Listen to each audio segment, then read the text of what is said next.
सपनाको उडान। एउटा सपना पूरा हुनका लागि तपाईले पूरा जीवन पर्खिनु पर्यो। 20 वर्ष होइन, 30 वर्ष होइन, 40 वर्षको उमेरसम्म। यो कथा हो कापा वेर्दे गोल रक्षक भोजनाको। वर्षौंसम्म उनले फुटबल खेले। न त ऊ विश्व प्रतिष्ठित स्टार थिए, न त करोडौं कमाउने खेलाडी। धेरै मानिसहरूले उनको नाम समेत सुनेको थिएन।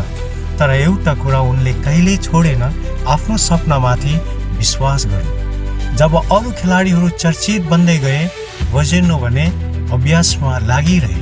जब धेरै खेलाडीहरू सन्यास लिँदै गए, उनी अझै मैदानमा सङ्घर्ष गरिरहे। त्यसपछि इतिहास बन्यो। कापा वेर्दे पहिलो पटक फिफा विश्वकपमा छनौट भए। 40 वर्षको उमेरमा भोजेनोले अत्यन्तै विश्व फुटबलको सबैभन्दा ठुलो मञ्चमा पाइला टेके।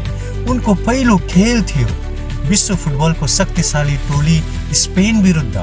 धेरैले सोचेको थिए कापा वेर्दे सजिलै हार्नेछ, तर भोजेनोको योजना फरक थियो। स्पेनले लगातार आक्रमण गरिरहे, एकपछि अर्को प्रहार, एकपछि अर्को अवसर, तर हरेक पटक भोजेनो पर्खाल बनेर उभिदिए। कहिले हावामा उडे, कहिले डाइभ लगाए, कहिले असम्भव जस्तो देखिने बोल समातेर बचाइदिए। उनी हार मान्न तयार थिएन। खेल सकिने बेला स्कोर थियो स्पेन 0, कापा वेर्दे 0। पूरा विश्व चकित भयो। विश्वकपमा पहिलो खेल खेलिरहेको सानो राष्ट्र फुटबल महाशक्ति स्पेनलाई रोकिदिए अनि त्यहाँ चमत्कार केन्द्रको पात्र बने। अन्तिम सिटी बज्यो। भोजेनो मैदानमा घुँडा टेकेर रोए।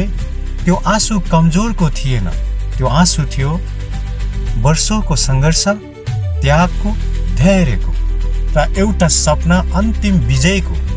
40 वर्षको उमेरमा उनले संसारलाई एउटा महत्त्वपूर्ण सन्देश दिए। सपना कुनै उमेर हुँदैन।